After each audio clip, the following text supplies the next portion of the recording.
Hello students, আসসালামু আলাইকুম। আশা করি তোমরা সবাই ভালো আছো। আজকে তোমাদের ইন্টারমিডিয়েট বা এইচএসসির প্রথম ক্লাস আমার সাথে। প্রতি বছর এই সময়টায় দেখা যায় যে একরাশ একদম হাস্যোজ্জ্বল এবং অনেক এক্সাইটেড কিছু স্টুডেন্ট আমাদের সামনে বসে থাকে এবং আমরা তাদের ক্লাস নিতে পারি।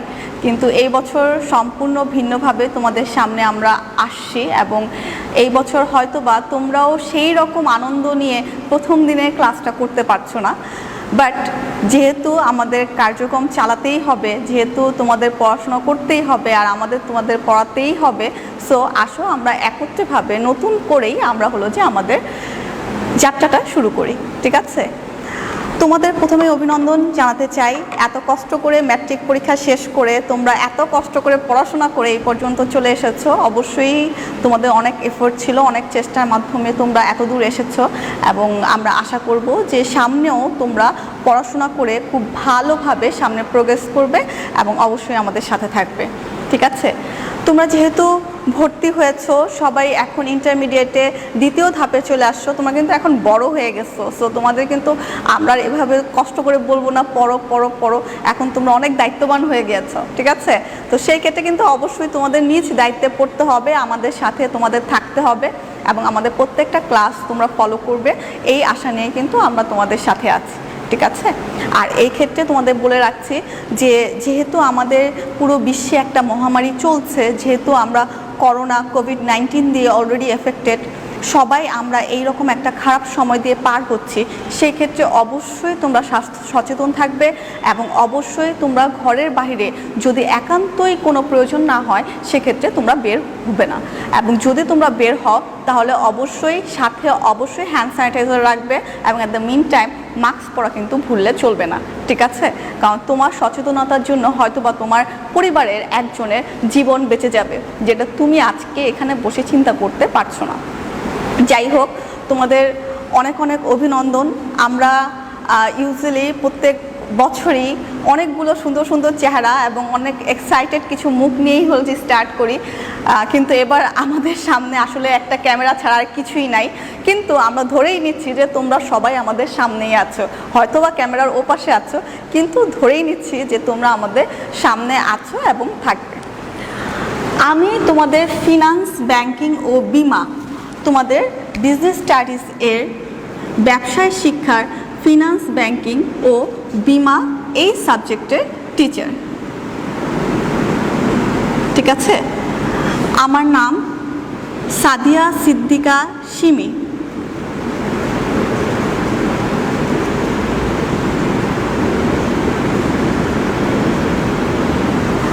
I prefer to be called Simi ma'am. তোমরা এখন থেকে আমাকে সবাই সিমি ম্যাম হিসেবেই জানবে। ঠিক আছে, আচ্ছা দেখো, ফিনান্স, ব্যাংকিং ও বিমা, এই ফিনান্স, ব্যাংকিং ও বিমা নিয়ে তোমাদের অনেক রকমের ভয় বা ভীতি কাজ করে যে ফিনান্স, ব্যাংকিং ও বিমা কম্পারেটিভলি একটা টাফ সাবজেক্ট, আমরা এই সাবজেক্টটা পড়বো নাকি পড়বো না, বা আমাদের এই সাবজেক্টটা পড়লে আমাদের রেজাল্ট ভালো করার সম্ভাবনা কতটুকু। আমি তোমাদের বলতে চাই যে ফিনান্স, ব্যাংকিং ও বিমা one of the most vital subject of banking বলছি business studies এর one of the most vital subject is finance and banking. ওকে, কেন?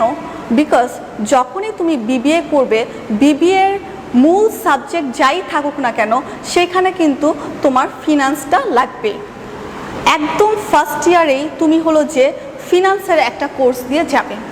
এখন আমি যদি এখন থেকে ফিনান্স না পড়ি, আজকে আমি ইন্টারমিডিয়েটে এসে 1-2 হাজার টাকা বেতন দিয়ে এতগুলো সাবজেক্ট পড়ছি, 2 দিন পর দেখা যাবে এই বিবিএ করতে যে আমার পার সেমিস্টারে ধরলা যে 60,000 টাকা করে লাগছে, ধরলা যে একটা ফিনান্সের কোর্স করতে তোমার 60,000 টাকা লাগছে।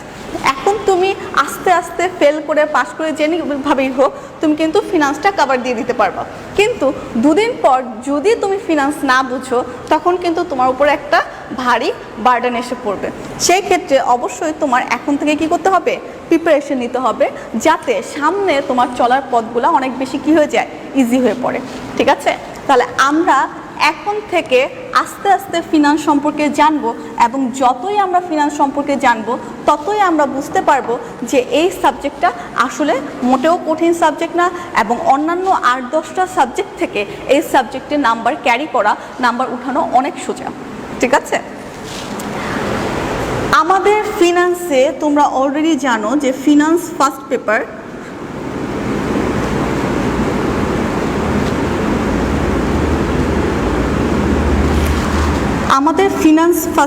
ফিনান্স ব্যাংকিং ও বিমা, এটার মধ্যে টোটাল 9টা চ্যাপ্টার আছে।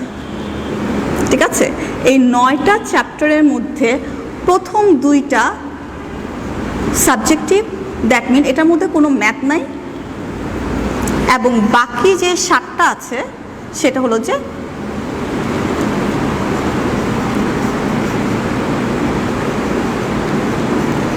ম্যাথমেটিক্স সহকারে। তাহলে 9টা চ্যাপ্টারের মধ্যে 2টা আমাদের একদম ম্যাথ ছাড়া এবং বাকি 7টা আমাদের ম্যাথ সহকারে। আমরা জানি যে তোমাদের যখনই সৃজনশীল প্রশ্ন আসে আমাদের টোটাল 11টা প্রশ্নের মধ্যে কয়টা অ্যান্সার করতে হয় বলো তো? কয়টা? 7টা অ্যান্সার করতে হয়। আমরা এটা জানি না?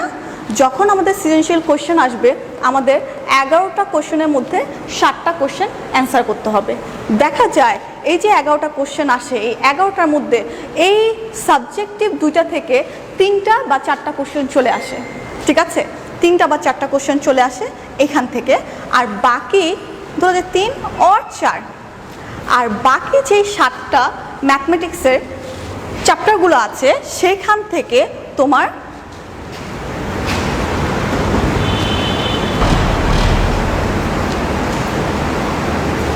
7টা বা 8টা কোশ্চেন চলে আসে।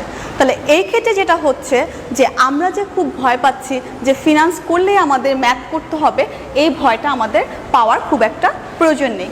কেন প্রয়োজন নাই? বিকজ এখান থেকে 3টা বা 4টা যদি আমি অ্যান্সার করে দেই, রেস্ট অফ দ্য কোশ্চেন কত থাকবে? 3টা। 4টা অ্যান্সার করলে আমার কিন্তু 3টা কোশ্চেন থাকবে। তাহলে 3টা ম্যাথ পার্টিসিপেট করেও আমি খুব ইজিলি ফিনান্স ফার্স্ট পেপার থেকে কী করতে পারি? পার পেয়ে যেতে পারি। এবং ফিনান্সের যে সেকেন্ড পেপার আছে এই সেকেন্ড পেপার কিন্তু পুরোটাই থিওরিটিক্যাল, যার মধ্যে 9টা চ্যাপ্টার বা আমাদের 7টার মধ্যে 5টা অ্যান্সার করতে হবে আমাদের ব্যাংকিং সেকশন থেকে, এবং ব্যাংকিং সেকশনটা কিন্তু তোমার ম্যানেজমেন্টের সাথেও আছে। সো এটা তোমাদের জন্য খুব ইজি হবে। এবং বাকি অংশ আমার ইন্স্যুরেন্স থেকে, যেটাও আমাদের ম্যানেজমেন্টের সাথে রিলেটেড। যেহেতু ফিনান্সের সেকেন্ড পোর্শন কমপ্লিটলি ম্যানেজমেন্টের ব্যাংকিং সেকশন এবং ইন্স্যুরেন্সের সেকশনের সাথে রিলেটেড, সো আমাদের কিন্তু কখনোই চিন্তা করতে হবে না যে এইটা আমরা কিভাবে শিখবো বা কিভাবে পার পাবো। যেহেতু আমরা 2 প্রকারের ম্যানেজমেন্ট এবং ফিনান্স 2 সাবজেক্টের টিচার তোমাকে এই ব্যাংকিং শেখাবো, এটা তোমাদের জন্য খুবই ইজি হয়ে যাবে।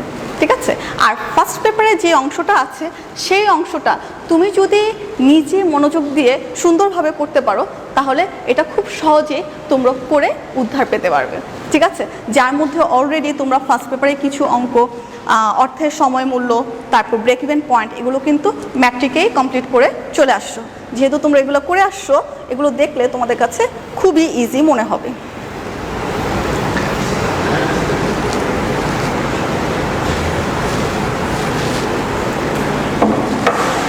যাক, এতক্ষণ ধরে তোমাদের বলছিলাম যে আমাদের ফিনান্স ব্যাংকিং ও বিমা এটার প্রথম পত্র এবং দ্বিতীয় পত্র সম্পর্কিত তোমাদের যেই ধারণা, সেই ধারণাটা যাতে মূলত একটা পজিটিভ ধারণায় আসে। ফিনান্স আমাদের জানতেই হবে, কারণ ফিনান্স কিসের সাথে রিলেটেড বলো তো? অর্থায়ন বা বেসিক্যালি অর্থের সাথে রিলেটেড। এবং আমরা জানি যে রিসেন্ট ওয়ার্ল্ড, বর্তমানে আমাদের এই যুগে অর্থ ছাড়া কোনো কিছুই সম্ভব না। যেহেতু অর্থ বা টাকা ছাড়া কোনো কিছুই সম্ভব না, তাই টাকা দিয়ে আমরা যা কিছু করব এখন সব কিছুই আমাদের ফিনান্সের সাথে রিলেটেড হয়ে যাবে। লাইক এস, আজকে তুমি বাসায় বসে আছো, বসে বসে ইন্টারনেট খরচ করে এই ক্লাসটা দেখছো। যদি তুমি আজকে আমাদের সাথে একত্রে এই ক্লাসটা করতে, সেই ক্ষেত্রে দেখো কি হতো। তুমি প্রথমে কলেজে আসতে এবং কলেজে আসার সময় তোমার চিন্তা হতো যে আমি আমার বাবা মার থেকে 50 টাকা রিক্সা ভাড়া নিয়ে কলেজে আসবো, রাইট? তাহলে আমি যখন কলেজে আসার কথা চিন্তা করি তখনই আমার চিন্তা হয় যে আমার কলেজে আসার জন্য একটা নির্দিষ্ট পরিমাণ রেন্ট বা ভাড়ার প্রয়োজন, যেই ভাড়া দিয়ে আমি কলেজে এসে পৌঁছাবো। ধরলা ভাড়ার জন্য আমার 50 টাকা প্রয়োজন হবে। কলেজে যখন তুমি আসতে তখন তুমি যখন দীর্ঘ 4 ঘন্টা বা 5 ঘন্টা ক্লাস করবে তখন কিন্তু তোমার মনে হতো যে টিফিন খেতে হবে, 20 টাকা যদি টিফিনের জন্য পাওয়া যায় তাহলে ভালো হতো। তারপর তুমি এসে ক্লাস করতে, ক্লাস শেষে আবার কলেজ থেকে বাসায় ফেরত যেতে, তখন তোমার অ্যাগেন কি 50 টাকা রিক্সা ভাড়া খরচ হতো। তাহলে দেখো, যদি তুমি বাসা থেকে কলেজে আসতে এবং কলেজ থেকে আবার নির্দিষ্ট সময় থেকে বাসায় চলে যেতে, এই যে ক্লাস করতে, তার জন্য তোমার কিসের প্রয়োজন হচ্ছে? অর্থের প্রয়োজন হচ্ছে। এই অর্থ যে প্রয়োজন হচ্ছে, তুমি অর্থ কারো থেকে নিচ্ছ, কোথায় কোথায় খরচ করছো, কিভাবে খরচ করছো, এই সম্পর্কিত যত ধারণাগুলি আছে সকল ধারণা কে দিবে? ফিনান্স। ঠিক আছে? তাহলে ফিনান্স, ব্যাংকিং ও বিমা, এখানে বেসিক্যালি আমরা জানবো যে আমি অর্থ কোথা থেকে সংগ্রহ করব, কোথায় সেগুলো খরচ হবে, কিভাবে আমি পরিকল্পিতভাবে এগুলো খরচ করব, এবং এগুলার ব্যবহার ও নিয়ন্ত্রণ সব কিছুই হলো যে আমাদের ফিনান্সের আওতাধীন। তাহলে আমরা যেহেতু অর্থ সম্পর্কিত যাবতীয় সকল কার্যক্রম ফিনান্সের জন্য নিয়ে এসেছি বা ফিনান্সের আওতায় চলে এসেছে, তাহলে অবশ্যই ফিনান্স স্টাডি তোমাদের জন্য খুবই ইম্পর্টেন্ট। ঠিক আছে? তাহলে এখানে দেখো, আমার এখানে ভাড়া বাবদ আসা যাওয়া 100 টাকা আর আমার টিফিন বাবদ 20 টাকা। ধরলা যে আমি হলো যে 120 টাকা একদিনের জন্য হলো যে অ্যাজিউম করে রেখেছিলাম যে এই খরচটা আমার লাগতে পারে।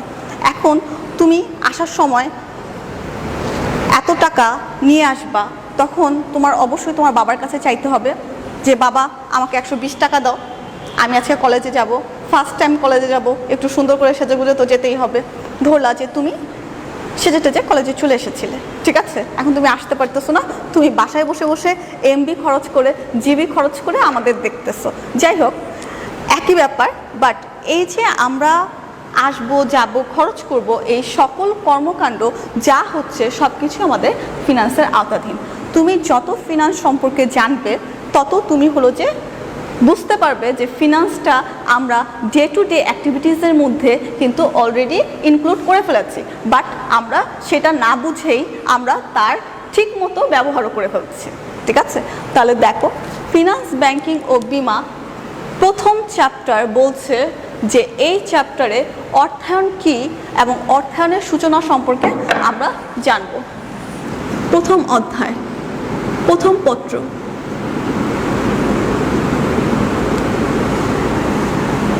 প্রথম পত্রের প্রথম অধ্যায় হলো অর্থায়নের সূচনা।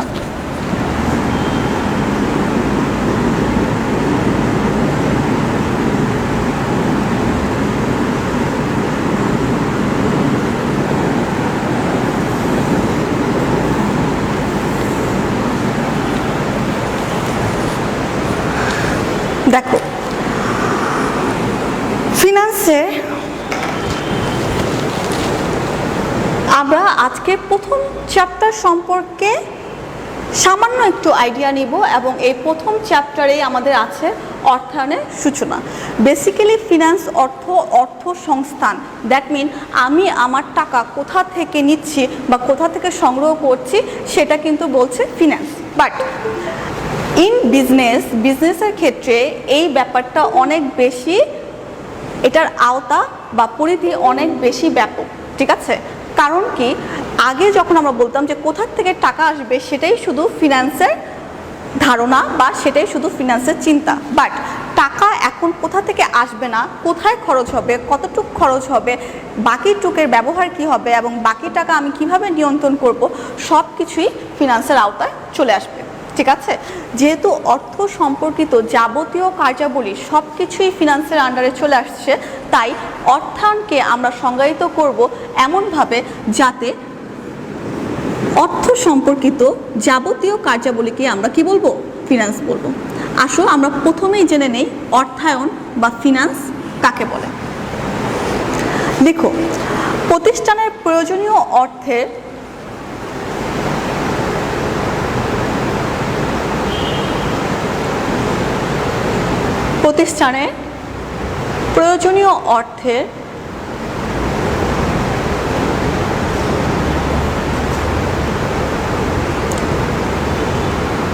পরিকল্পনা,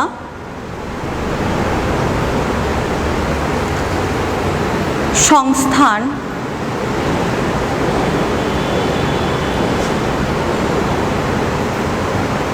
ব্যবহার ও নিয়ন্ত্রণকে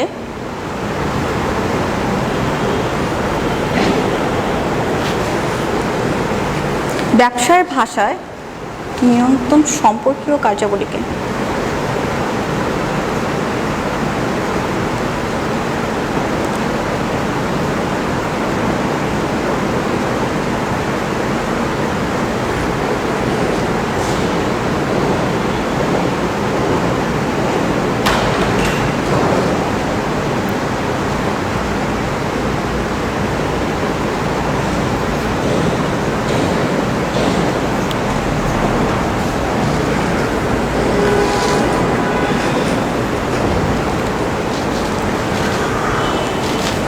আচ্ছা, একটু খেয়াল করো, এখানে তোমাদের বলছে যে অর্থায়ন বলতে আমরা বেসিক্যালি কি বুঝতে পারছি। প্রতিষ্ঠানের প্রয়োজনীয় অর্থের পরিকল্পনা, সংস্থান, ব্যবহার ও নিয়ন্ত্রণ সম্পর্কিত যাবতীয় কার্যাবলীকে আমরা অর্থায়ন বলবো। এটা আমাদের ব্যবসায়ের ভাষায় আমরা এটাকে অর্থায়ন বলবো।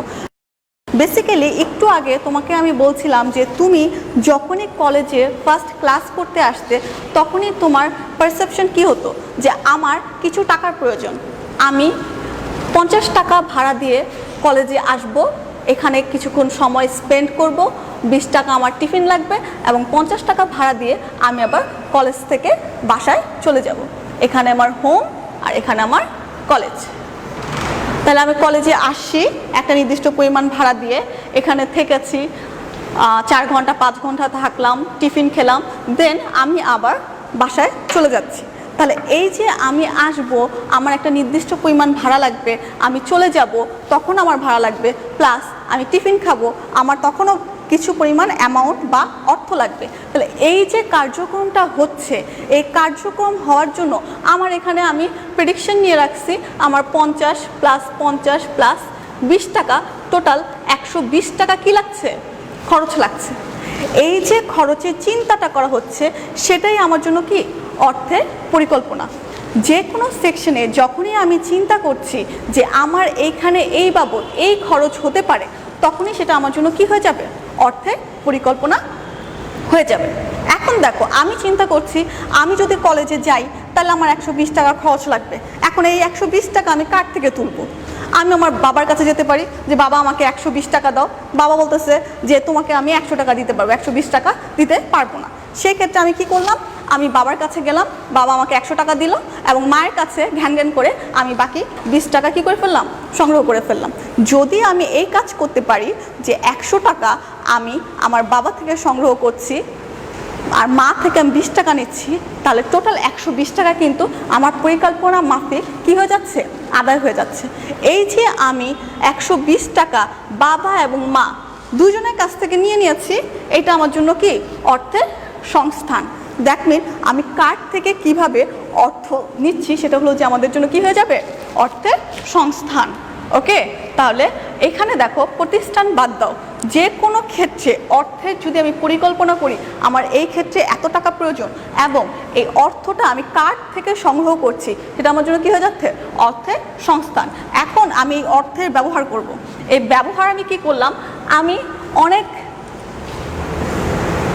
আর্গুমেন্ট করে রিক্সাওয়ালাকে 50 টাকার জায়গায় ধরলাম আমি 40 টাকা দিলাম, ঠিক আছে। আমি টিফিন থেকে 10 টাকা বাঁচিয়ে ফেললাম, 20 টাকা টিফিনের জায়গায় আমি 10 টাকা খরচ করলাম এবং তারপরে আবার 40 টাকা দিয়ে বাসায় চলে আসলাম। তাহলে এখানে আমার 10 টাকা বাঁচলো, এখানে আমার 10 টাকা বাঁচলো, এখানে আমার 10 টাকা বাঁচলো। আমি এই যে রিক্সা ভাড়া দিলাম 40 টাকা, এটা আমার কি হয়েছে, অর্থের ব্যবহার হয়েছে। আমি 40 টাকা রিক্সা ভাড়া আমার পকেট থেকে দিয়ে কলেজে এসেছিলাম, আমি 10 টাকা টিফিন খেয়েছি এবং আবার 40 টাকা দিয়ে আমি বাসায় ব্যাক করেছি। তাহলে এই যে আমি আসলাম, খেলাম, বাসায় গেলাম, এই যে আমি বিভিন্ন জায়গায় টাকাটা খরচ করলাম, এই খরচটাই আমার জন্য কি অর্থের ব্যবহার। ওকে, তাহলে আমি যখন অর্থ দিয়ে কোনো কিছু করছি এবং সেই অর্থ ব্যবহারের মাধ্যমে আমি যখন কোনো সার্ভিস বা অ্যাডভান্টেজ নিচ্ছি, তা আমার জন্য কি হয়ে যাবে অর্থের ব্যবহার। এখন অর্থ ব্যবহার করার পর দেখলাম যে আমার হাতে কিছু পরিমাণ অর্থ বাকি রয়ে গেল।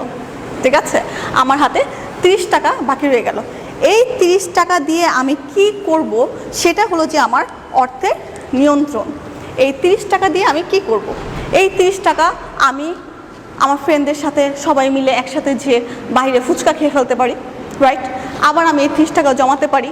কি করতে পারি যে আমি যদি 7 দিন এরকম 30 টাকা জমাই, তাহলে আমার 3 7 21, দ্যাট মিন সপ্তাহে আমার 200 টাকার মতো জমে যাবে। যদি আমি সপ্তাহে 200 টাকা নিয়ে জমে যায়, তখন আমি একদিন ফুচকা না খেয়ে আমি আমার গার্লফ্রেন্ডকে ট্রিট দিয়ে দিতে পারি না? 200 টাকা দিয়ে একটা ছোটোখাটো ট্রিট দিয়ে দিতে পারি। তাহলে এই ক্ষেত্রে দেখো, তুমি তোমার অর্থ নিয়ে কি করছো, সকল কার্যাবলী এখন থেকে আমাদের কি অর্থায়নে বলে বিবেচিত হবে। ঠিক আছে, তাহলে এখানে দেখো প্রতিষ্ঠানের প্রয়োজনীয় অর্থের, এখানে যদি তুমি প্রতিষ্ঠান বলো, যেহেতু আমরা বিজনেস স্টুডেন্ট, আমাদের ব্যবসার ভাষা অনুযায়ী আমরা সব কিছু ব্যবহার করব। এখানে দেখো প্রতিষ্ঠানের প্রয়োজনীয় অর্থের পরিকল্পনা, তার সংস্থান, তার ব্যবহার ও নিয়ন্ত্রণ সম্পর্কিত যাবতীয় কার্যাবলীকে আমরা কি বলবো? অর্থায়ন বলবো। তাহলে তোমাদের কি মনে রাখতে কষ্ট হবে? অর্থের পরিকল্পনা আমরা কখন করি? যখনই আমার মনে হয় আমাকে টাকা লাগবে একটা কাজ করার জন্য, তখন কিন্তু আমাদের পরিকল্পনাটা হয়ে যাচ্ছে।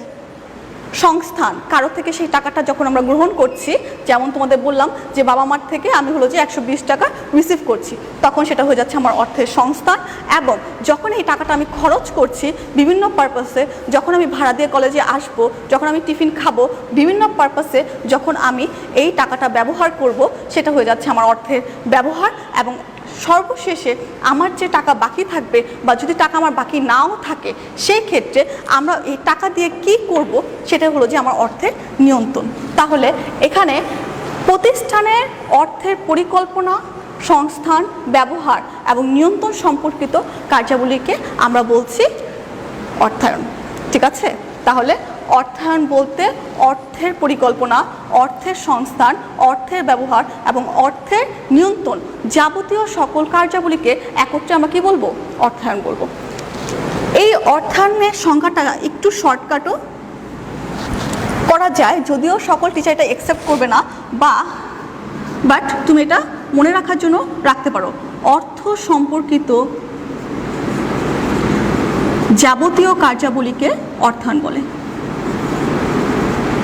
দ্যাট মিন তুমি অর্থ দিয়ে যা করবা তাই কি অর্থায়ন হয়ে যাবে।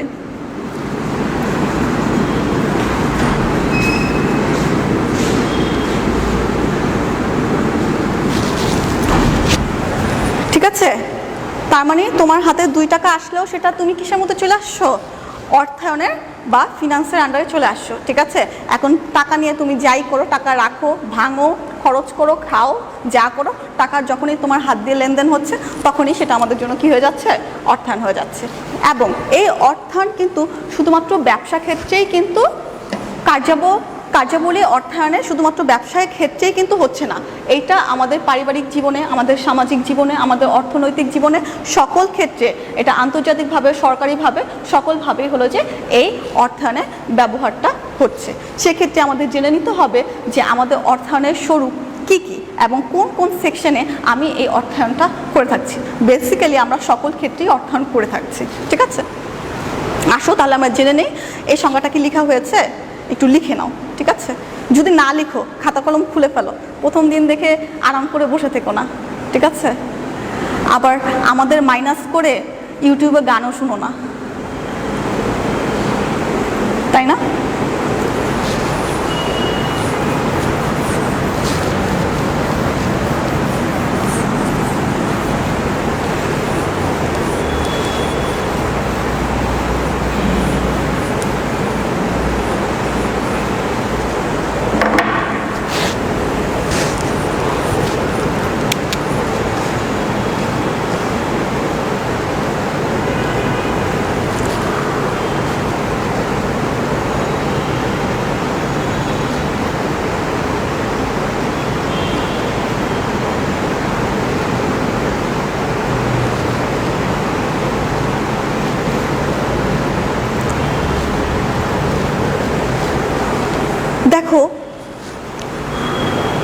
তোমাদের ব্যবসা শিক্ষা বিজনেস স্টাডিজের ক্ষেত্রে অ্যাকাউন্টিং কিন্তু একটা কম্পালসারি বা মেইন সাবজেক্ট, আর ফিনান্স তোমাদের জন্য বর্তমানে অপশনাল করা হয়েছে বিকজ তোমরা ভয় পাচ্ছ ফিনান্সকে। বাট ফিনান্স আর অ্যাকাউন্টেড কিন্তু ইন্টার রিলেটেড। কেন ইন্টার রিলেটেড একটু খেয়াল করো। আগে অ্যাকাউন্টিংয়ের প্রয়োজনীয়তা অনেক বেশি ছিল। কেন? বিকজ অ্যাকাউন্টিং আমাদের বলছে যে পূর্ববর্তী যে সকল ডাটা আছে সেই সকল ডাটাসমূহ কিভাবে অ্যারেঞ্জ করা যায় এবং কিভাবে আমরা তাকে গুছিয়ে সাজিয়ে রাখবো যাতে পরবর্তীতে তাকে আমরা ব্যবহার করতে পারি, সেটা হলো যে আমাদের অ্যাকাউন্টিংয়ের কাজ। অ্যাকাউন্টিংয়ের কাজ কি? আমার এই বছর এটা হয়ে গেছে, আমি আমার হিসাবগুলো এভাবে এভাবে এভাবে এভাবে গুছায় রাখলাম, এটা ডেবিটে যাবে, এটা ক্রেডিটে যাবে, এবং কোন হিসাব কোথায় যাবে, কোনটা ইনকাম স্টেটমেন্টে যাবে, কোনটা ব্যালেন্স শিটে যাবে, এই যে আমি গুছিয়ে রাখছি, এই গুছায় রাখাটা হলো যে আমার অ্যাকাউন্টিংয়ের কাজ। ফিনান্সের কাজটা কি বলো তো? ফিনান্সের কাজ এই যে আমার পূর্ববর্তী ডাটাগুলো আছে সেই ডাটাগুলা ব্যবহার করে আমি ফিউচার একটা অ্যানালাইসিস করব, যে আমি কোথায় কতটুকু বিনিয়োগ করব নাকি করব না, আগে কতটুকু বেনিফিট ছিল, এখন সামনে কতটুকু বেনিফিট হতে পারে, এই যে আমি একটা প্রেডিকশন দিব বা অ্যানালাইসিস করব, বা ভবিষ্যতে একটা ব্যবসায় আমার ইনভেস্টমেন্ট বা বিনিয়োগ করা ঠিক হবে নাকি হবে না, এই যে আমি কোনো রকমের সিদ্ধান্ত গ্রহণ করব, এই সিদ্ধান্ত গ্রহণের কাজটা করে দিবে কে? ফিন্যান্স। আমরা যখন অর্থ সম্পর্কিত কিছু বলি, আমাদের অর্থ আগে কিভাবে ব্যবহৃত হয়েছে এবং আগে ব্যবহারের ক্ষেত্রে আমার কী রকমের বেনিফিট এসেছে এবং সেই বেনিফিট কতটুকু কোন জায়গায় কিভাবে রাখা আছে, সেগুলো সবগুলো কে বলে দিচ্ছিল? আমাদের অ্যাকাউন্টিং বলে দিচ্ছে। এখন এই বেনিফিটগুলা বা এই ইনকামগুলা বা এই আমার ব্যালেন্স শিটের সম্পত্তিগুলা যেগুলো আছে সেগুলো ব্যবহার করে ভবিষ্যতে আমি কি করতে পারি বা কি করার স্কোপ আমার আছে তা কে বের করে দিবে? ফিনান্স বের করে দিবে। ঠিক আছে? এই অ্যাকাউন্টিং এবং ফিনান্স দুটা ইন্টার রিলেটেড একটা টার্মস, এবং এইটা যেমন আমাদের জন্য প্রয়োজন, কারণ ওকে ছাড়া কিন্তু আমি বিগত কোনো ইনফরমেশন ঠিকমতো পাচ্ছি না। সিমিলারলি ভবিষ্যতে কাজ করার ক্ষেত্রে অবশ্যই কিন্তু আমার ফিনান্স সম্পর্কে বা কিভাবে আমরা কোথায় বিনিয়োগ করলে সর্বোচ্চ মুনাফা বেনিফিট পেতে পারি সেটা কিন্তু আমরা ফিনান্স ছাড়া জানতে পারবো না। সো আমার পুরাতন ডাটা লাগবে, বাট ভবিষ্যতও কিন্তু আমার জন্য ইম্পর্টেন্ট। আমরা কিন্তু সামনের দিকে আগানোর জন্যই সকল কাজ করে থাকি। আগে কি হয়েছে তা ঠিক আছে, আগের ডাটা আমার অবশ্যই লাগবে এবং সেই অনুযায়ী আমার অ্যাকাউন্টিং জানতেই হবে, কিন্তু তার সাথে এই অ্যাকাউন্টিংয়ের কার্যাবলীকে সামনে প্রসেস কে করে দিবে? ফিনান্স করে দিবে। ঠিক আছে? সো আমার ফিনান্সও জানতে হবে। যদিও বাংলাদেশে ফিনান্সের স্কোপ কম, ইভেন দেন তোমাদের এটা বলছি যে এটা এখনো পর্যন্ত যে কোনো জায়গায় 1 নম্বর প্রায়োরিটি সাবজেক্ট হিসেবে আছে। তুমি ঢাকা ইউনিভার্সিটি বলো, জগন্নাথ বলো, জাহাঙ্গীরনগর। আচ্ছা, তোমাদের হলো যে আজকে তাহলে অর্থায়ন সম্পর্কে কিছু আইডিয়া দেয়া হলো। আজকে সময় স্বল্পতার জন্য এখানেই হলো যে তোমাদের ক্লাস শেষ করা হচ্ছে, এবং তোমরা একটু অর্থায়নের সংজ্ঞা সম্পর্কে পড়বে এবং বাসায় একটু বইটা খুলে চেষ্টা করবে যাতে একটু তোমরা নিজেরাই আইডিয়া নিতে পারো। সেক্ষেত্রে আজকে তোমাদের ক্লাস এখানেই শেষ করছি। সবাই খুব ভালো থাকবে এই আশা নিয়ে ক্লাস শেষ করা হচ্ছে। আসসালামু আলাইকুম।